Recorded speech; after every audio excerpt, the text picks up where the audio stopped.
Hello everyone, आप सबका स्वागत है आज के इस लेक्चर में। और आज के इस लेक्चर में हम एक नया सब्जेक्ट स्टार्ट करने जा रहे हैं और ये सब्जेक्ट है हमारा building repair and maintenance management. और क्या है ये, इसको आज के हम इस टॉपिक में कवर करेंगे। क्या इम्पोर्टेंस है इसकी सिविल इंजीनियरिंग में, वो भी आज के इस टॉपिक में हम कवर करेंगे। तो सबसे पहले तो ये इंट्रोडक्शन चैप्टर है, ठीक है। तो आज का ये टॉपिक क्योंकि पहला लेक्चर है तो इंट्रोडक्शन ही आज हम इसकी कवर करेंगे। और इंट्रोडक्शन का भी पहला टॉपिक कवर करने जा रहे हैं हम आज। तो ये जो है पहला हमारा chapter, this is about the importance of the building repair and the maintenance. क्या इम्पोर्टेंस है बिल्डिंग को रिपेयर या मेंटेन करने की, क्यों हमें रिपेयर या मेंटेनेंस करनी पड़ती है, इसके बारे में इस चैप्टर में हम पढ़ने जा रहे हैं। तो पहला टॉपिक हमारा फ़िलहाल सबसे पहले तो इस में हम क्या क्या पढ़ने जा रहे हैं उसको देख लेते हैं। Importance of the building repair and maintenance में तो what are the learning objectives. Learning objective after studying the chapter the learner knows the importance of the repair and maintenance of the building and will be able to. तो इस chapter को पढ़ने के बाद सबसे पहले तो हम जो है ये इम्पोर्टेंस समझेंगे रिपेयर और मेंटेनेंस की। बिल्डिंग में रिपेयर और मेंटेनेंस की क्या इम्पोर्टेंस है, और उसके बाद and will be able to, सबसे पहले describe the importance of repair and maintenance. तो हम डिस्क्राइब कर पाएंगे कि इम्पोर्टेंस क्या है रिपेयर और मेंटेनेंस की। दूसरी चीज़ उसकी सिग्निफिकेंस को समझ पाएंगे अच्छे से। तीसरी चीज़ objective of the maintenance, maintenance करवाने का ऑब्जेक्टिव क्या है, क्यों हमें मेंटेनेंस करवाना ज़रूरी है, ऑब्जेक्टिव क्या है उसका। उसके बाद आते हैं हमारे फैक्टर्स और उसके बाद आते हैं हमारे इकोनॉमिक एक्सपेक्ट्स। तो ये है हमारा इंट्रोडक्शन पार्ट, और इंट्रोडक्शन पार्ट को हम यहाँ पे कवर करने जा रहे हैं। क्या बोल रहा है इंट्रोडक्शन में, थोड़ा देख लेते हैं इसको। इंट्रोडक्शन पार्ट में सबसे पहले तो इसने जो पहले पैराग्राफ में कवर किया हुआ है वो बता रहा है कि जो इंसान है, जैसे जैसे सिविलाइजेशन का जन्म हुआ, सिविलाइज्ड होना स्टार्ट हुआ इंसान, तो सबसे पहली चीज़, पहली रिक्वायरमेंट उसकी जो थी वो थी शेल्टर। और वो शेल्टर सबसे पहले उसने केव्स बनाना शुरू किया, केव्स के अंदर रहना शुरू किया, और केव्स से वो जंप कर कर जाता है हट्स की तरफ, और हट्स में उसने रहना स्टार्ट कर दिया। अब धीरे धीरे ये जो आर्ट है उसका वो इम्प्रूव होता गया, और इसी आर्ट से एक नई साइंस पैदा होती है, science of the construction technology. और इस पूरी साइंस को इम्प्रूव होने में बहुत सारे दशक लग गए, बहुत सारी सेंचुरीज़ लग गई, मतलब सालों लग गए। और ये स्किल जो है उसका वो मज़बूत होता गया, इम्प्रूव होता गया, और इसी की मदद से आज जो आप मोनूमेंट्स देखते हो, ताजमहल आप देखते हो, या पुराने जितने भी हैं, इसमें एग्जांपल दी है जैसे जय महल है, लेक पैलेस है, कुतुब मीनार है, जामा मस्जिद है, गोल्डन टेम्पल है, ये जितने भी आपको मोनूमेंट्स दिखते हैं इसमें ये आज से कई सौ सालों पहले बने हुए मोनूमेंट्स हैं, लेकिन इसको किस तरीके से बनाया है कि ये आज भी सर्विस दे रहे हैं, आज भी ये टिके हुए हैं।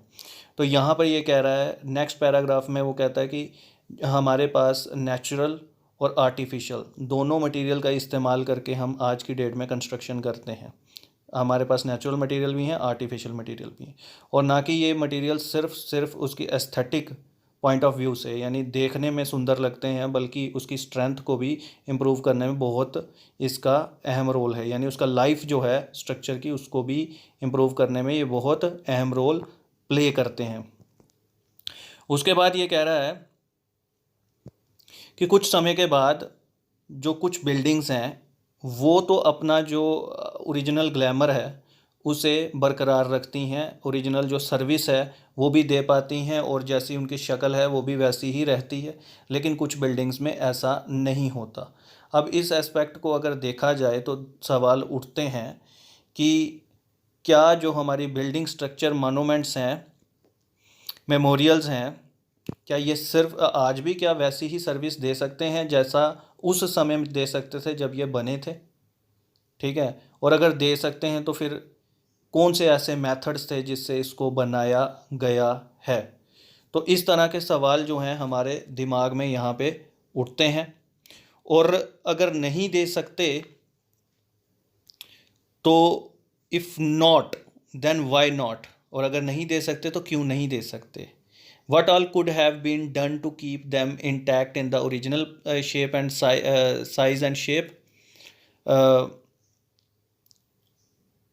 and the service condition, sorry, इसको अगर हमें रखना है उसमें तो क्या कदम हमें उठाने पड़ेंगे, ये चीज़ इसने यहाँ पे बताया हुआ है। तो इस तरह के सवाल जो हैं ये कहता है हमें हमारा जो रिपेयर एंड मेंटेनेंस सब्जेक्ट है इसको सीरियसली लेने में, सोचने में मजबूर करता है।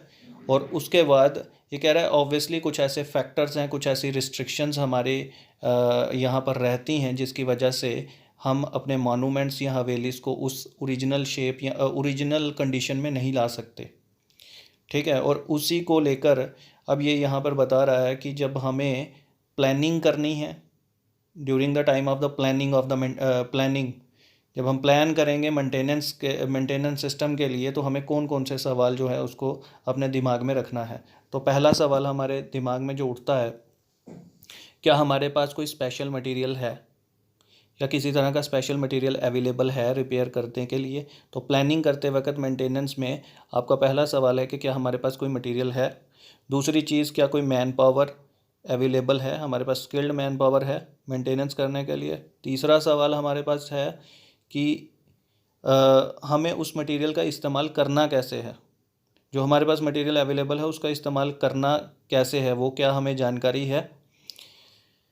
क्या हमारे पास किसी तरह की स्पेशल फंडिंग है, क्या हमारे पास फंडिंग है जो जिससे हम मेंटेनेंस कर सके, क्योंकि सबसे बड़ा सवाल तो यही है कि घर बनाने के बाद लोगों के पास पैसे ही नहीं होते उसको मेंटेन करने के लिए। और क्या हमारे पास रिपेयर अवेलेबल है, रिपेयर करने के एक्सेस है, हम वहाँ तक पहुँच सकते हैं।